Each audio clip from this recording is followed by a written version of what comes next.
ठंड में गरीब दर्जी की बेटी।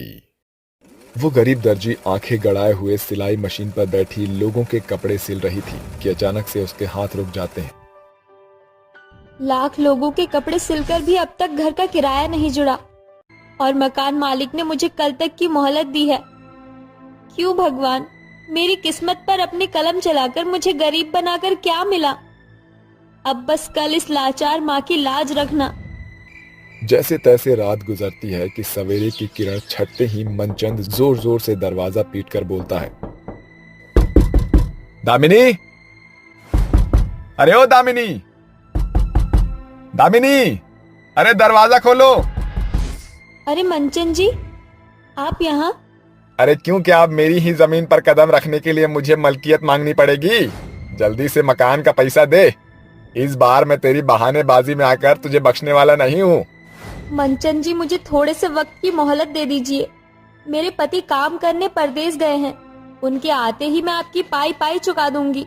ये सुनकर मनचंद जोर जोर से हंसते हुए कहता है, क्या कहा?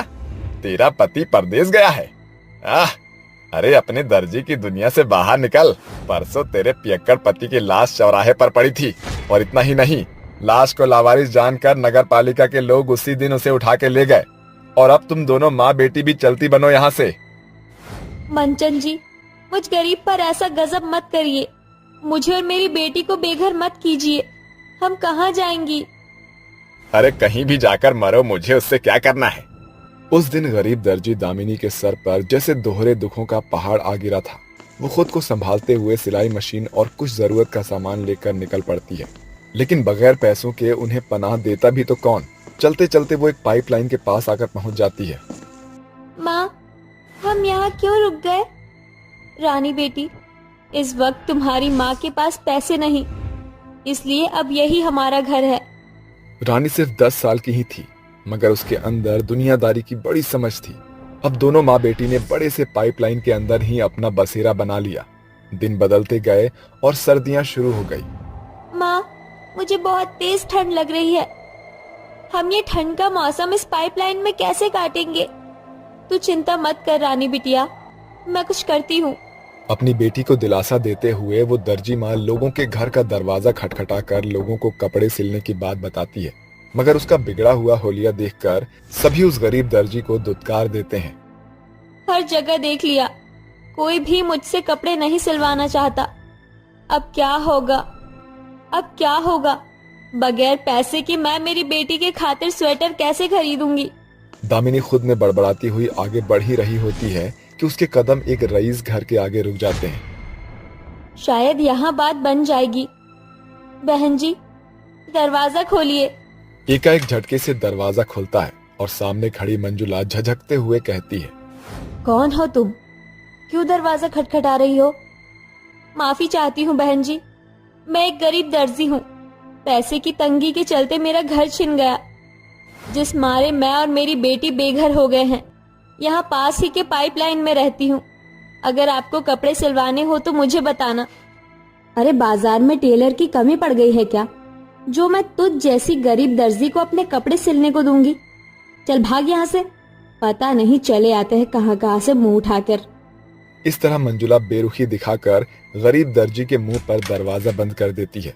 दामिनी सारे रास्ते सोचते हुए पाइपलाइन में पहुंचती है। गुजरते दिनों के साथ ठंड का मौसम बड़ी बर्फबारी में बदल जाता है। तभी एक अनाउंसमेंट होती है, सुनो सुनो सुनो, बढ़ते बर्फबारी के कारण कई रास्ते बंद हो गए हैं। साथ ही बाजार के सभी रास्ते भी बर्फबारी से बंद हो गए हैं। अपने घरों में ही बने रहें। सरकार का ऐसा ऐलान सुनकर मंजुला माथे पर हाथ धरकर कहती है, हायरी मोरी मैया, शादी का दिन इतना पास आ गया है, अब तक तो मेरी बेटी लीला का लहंगा भी नहीं सिला है। माँ, मैंने तो आपको पहले ही कहा था कि समय से लहंगा सिलवा लो। मेरी शादी में सिर्फ 1 सप्ताह बचा है और सब कुछ अगले 1 महीने तक बंद है। अब क्या पहनूंगी मैं? मंजुला को कुछ भी समझ नहीं आ रहा था।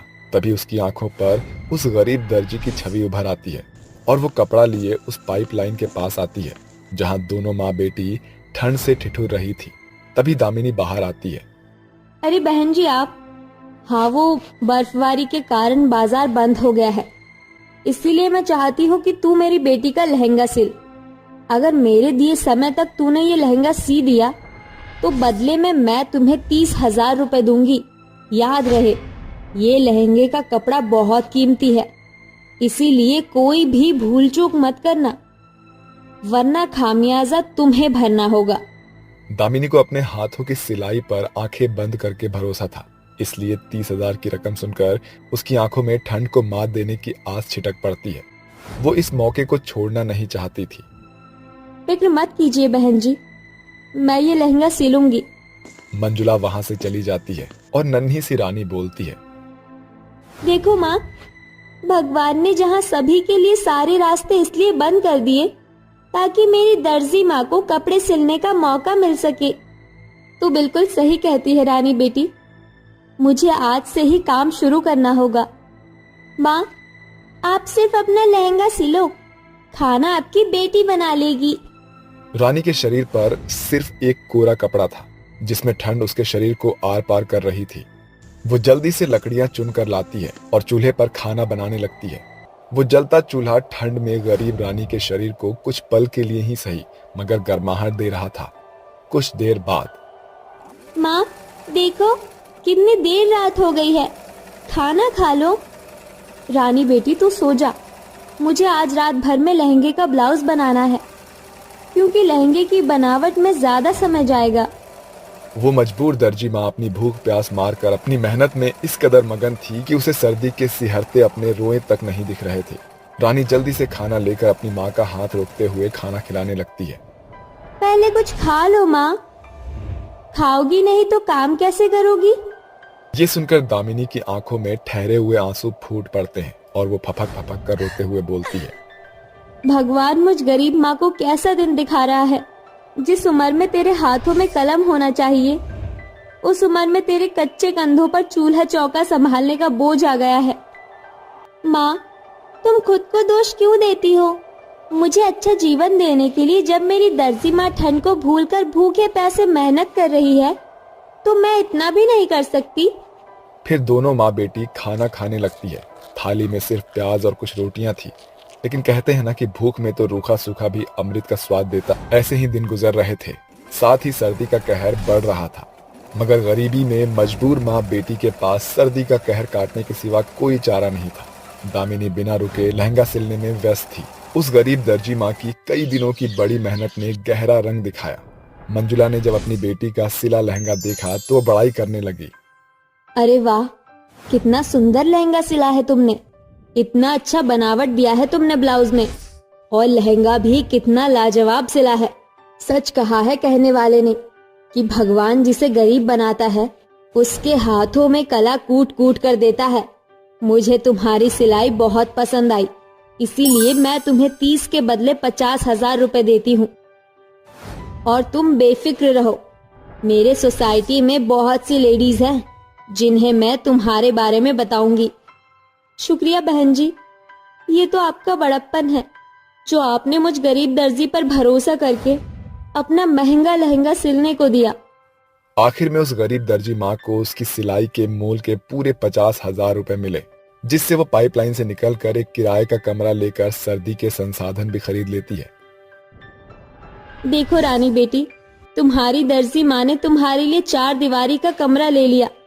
अब हमें ठंड में और नहीं ठिठुरना पड़ेगा और ना कोहरे का कहर काटना पड़ेगा। माँ, क्या अब मैं स्कूल जा पाऊंगी? हाँ मेरी बेटी। अंत में गरीब दर्जी माँ ने अपनी बेटी को स्कूल में दाखिला दिलाया और लगातार पूरे लगन से मेहनत करती चली गई। इस तरह गरीब दर्जी माँ बेटी का संकरा सफर मेहनत से सफलता की सीढ़ियां चढ़ते चला जाता है। स्नेहा की सास उसका गृह प्रवेश करने लगती है। अरे आओ बहू, अंदर आओ, स्वागत है तुम्हारा घर में। तभी अचानक से गाय की आवाज आती है। अरे बहू, ये गाय की आवाज कहाँ से आ रही है? माँ जी, ये हमारी गोरी की आवाज है। हमारे साथ वो भी आई है ये घर माँ। वो कहावत है, उसका भी गृह प्रवेश होना चाहिए। आए बहू, तेरा दिमाग तो खराब नहीं हो गया है? तू एक गाय दहेज में लेकर आई है? माँ जी, गोरी को गाय मत कहो, ये तो हमारी सहेली है। चल गोरी, आ तुझे तेरा नया घर दिखाऊं। स्नेहा गौरी को घर में ले आती है, जिसके बाद कुंती को गुस्सा तो बहुत आता है, लेकिन वह अपने गुस्से को शांत करके स्नेहा से प्यार से कहती है, अरे बहू, ये इंसानों के रहने की जगह है। तू अपनी गोरी को बाकी गायों के साथ तबेले में ले जा और वहाँ बांध दे। वहाँ तेरी गोरी के लिए चारा भी रखा है।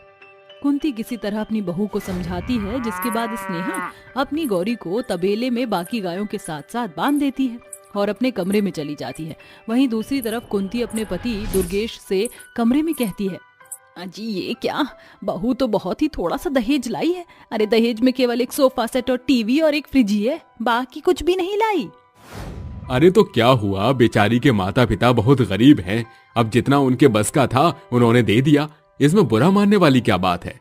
वह दोनों आपस में बात कर ही रहे थे कि उनकी ये सारी बातें स्नेहा दरवाजे के पीछे छुप कर सुन लेती है और रोते हुए रसोई में चली जाती है।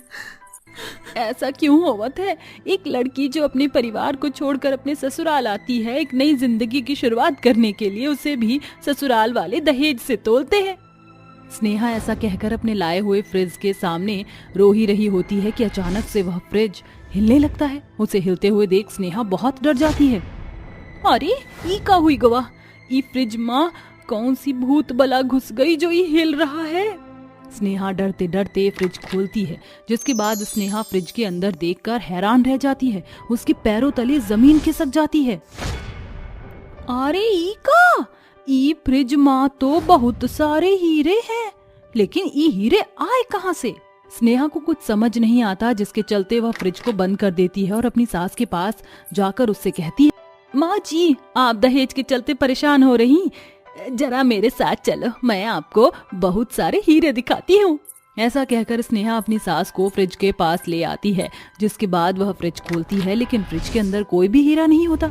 ये देखकर उसकी सास उससे कहती है, अरे बहू, ये तू मुझसे कैसा मजाक कर रही है? इस पूरे फ्रिज में इन पानी की बोतलों के अलावा कुछ भी नहीं है। लेकिन ये कैसे हो सकता है माँ जी, हम खुद ये फ्रिज माँ हीरे देखे थे। बहू लगता है शादी के चक्कर में तेरा दिमाग ज्यादा ही चल गया है, तू जा और अपने कमरे में जाकर आराम कर ले। स्नेहा को कुछ भी समझ नहीं आता, जिसके चलते वह अपनी सास की बात मानकर अपने कमरे में आराम करने चली जाती है। अगले दिन जैसे ही सवेरा होता है, स्नेहा एक आज्ञाकारी बहू बनकर पूजा करती है और सभी के लिए नाश्ता भी बनाती है। बस सभी लोग उठने ही वाले हैं, सबन के उठने से पहले ही नाश्ता तैयार है। आज तो हमारी सास बहुत खुश हो जाएगी। स्नेहा नाश्ता बना ही रही होती है कि तभी उसका पति कुणाल फोन पर किसी से गुस्से में बात कर रहा होता है। अरे आप लोग ऐसा कैसे कर सकते हो? इस प्रोजेक्ट पर तो मैं काम कर रहा था, मैंने इतनी मेहनत की थी इस प्रोजेक्ट के लिए, और आप कुछ पैसों की कमी के चलते मुझे इस प्रोजेक्ट से बाहर निकाल रहे हो। आप ऐसा नहीं कर सकते। कुछ देर बहस चलने के बाद कुणाल फोन रख देता है। वो बहुत ज्यादा परेशान हो जाता है और नाश्ता भी नहीं करता। वहीं दूसरी तरफ स्नेहा घर के सभी सदस्यों को नाश्ता करवाने के बाद अपने कमरे में चली जाती है। काश कि हमारे पास इतना पैसा होता जो कि हम अपने पति की मदद कर पाते, लेकिन हमारे पास तो कुछ भी नहीं है। ऐसा सोचकर वह रोने लगती है कि तभी अचानक से उसका टीवी ऑन हो जाता है और उसके अंदर से सोने के सिक्के निकलने लगते हैं। अरे ये चमत्कार कैसे हुई गवा? कहीं साक्षात भगवान हमें देख तो नहीं रहे? स्नेहा ये सब देखकर हैरान रह जाती है और वह बहुत खुश भी होती है। उस दिन फ्रिज में रखे हीरे देखे और आज टीवी के अंदर से सोने के सिक्के। आखिर मेरे दहेज के सामान में ये चमत्कार कैसे हो रहे हैं? तभी वहाँ उसकी गाय गौरी आती है और उससे कहती है, स्नेहा ये सब तुम्हारी अच्छाई की वजह से हो रहा है। अरे का गौरी, तुम बोल सकत हो? हाँ मैं बोल सकती हूँ। मैं कोई मामूली गाय नहीं हूँ, बल्कि एक चमत्कारी गाय हूँ। जब गांव के लोगों ने मुझे मारा था तब तुमने मेरी जान बचाई थी और मेरी मदद भी की थी। जितना प्यार तुमने मुझे किया उतना आज तक किसी ने नहीं किया, इसलिए मैंने तुम्हारे सारे दहेज के सामान को जादुई बना दिया है। ये सुनते ही स्नेहा बहुत खुश होती है और गौरी को प्यार करती है, जिसके बाद वह शाम को अपने पति के आने का इंतजार करती है। जी आप आ गए, मैं आप ही का इंतजार कर रही थी, ये लीजिए। ये क्या है स्नेहा? आप खुद ही खोल के देख लीजिए। कुणाल उस पोटली को खोलता है जिसमें सोने के सिक्के होते हैं। ये बहुत होंगे आपके प्रोजेक्टवा के लिए या और चाहिए? नहीं स्नेहा, ये बहुत है, लेकिन इतने सारे सोने के सिक्के तुम्हारे पास कहाँ से आए?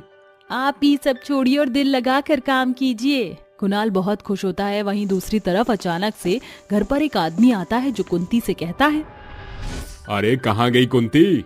अरे तेरे बेटे की शादी को पूरे 4 महीने हो गए हैं और तूने अभी तक मेरा पैसा वापस नहीं किया। अरे बाहर निकल। दुर्योधन की आवाज सुनते ही कुंती कमरे से बाहर निकलती है। सेठ थोड़ा आहिस्ता कहिए, घर में बहू भी है और अगर वह ये सब सुनेगी तो क्या इज्जत रह जाएगी मेरी। अरे ये तो पैसा लेने से पहले सोचना चाहिए था ना। ये बता, मेरा पैसा वापस कब लौटा रही है? बस कुछ दिनों की मोहलत और दे दो, मैं 1 रुपया वापस लौटा दूंगी। सिर्फ 1 हफ्ते का समय है तेरे पास। अगर मुझे पैसा नहीं मिला तो तेरी बहू का सारा दहेज का सामान उठाकर ले जाऊंगा, समझी? ऐसा कहकर वो वहां से चला जाता है, जिसके बाद बेचारी कुंती रोते हुए सोफे पर बैठ जाती है और रोने लगती है। हे भगवान, अब मैं क्या करूं, कुछ समझ नहीं आ रहा। तभी वहां स्नेहा आती है और कुंती जिस सोफे पर बैठी होती है वह उससे कहती है, जादुई सोफे, अगर तुम्हारे अंदर कोई जादू है तो अपना जादू दिखाओ, मुझे तुम्हारी मदद चाहिए। स्नेहा के इतना कहते ही जादुई सोफे के अंदर से बहुत सारे पैसे निकलने लगते हैं। ये सब देखकर कुंती हैरान रह जाती है, जिसके बाद स्नेहा अपनी सास को जादुई दहेज की पूरी कहानी बताती है। बाहू, मुझे माफ कर दे, मैंने उस दिन तेरे बारे में बहुत गलत बोला था। मुझे अपनी गलती का पछतावा है, हो सके तो मुझे माफ कर देना। नहीं माँ जी, आपको माफी मांगने की कोनो जरूरत नहीं है, आप तो मेरी माँ जैसी हो। अब इन पैसों की मदद से सेठ का सारा कर्जा उतार लेना माँ जी। कुंती उन पैसों को अगले दिन दुर्योधन को दे देती है। उस दिन के बाद से स्नेहा के ससुराल वालों की सभी परेशानियां खत्म हो जाती हैं, जिसके चलते वह जादुई दहेज की मदद से कई गरीबों की भी मदद करते हैं। अब स्नेहा की सास उससे बहुत प्यार करती हैं और वह अपने ससुराल में खुशी खुशी रहने लगती है।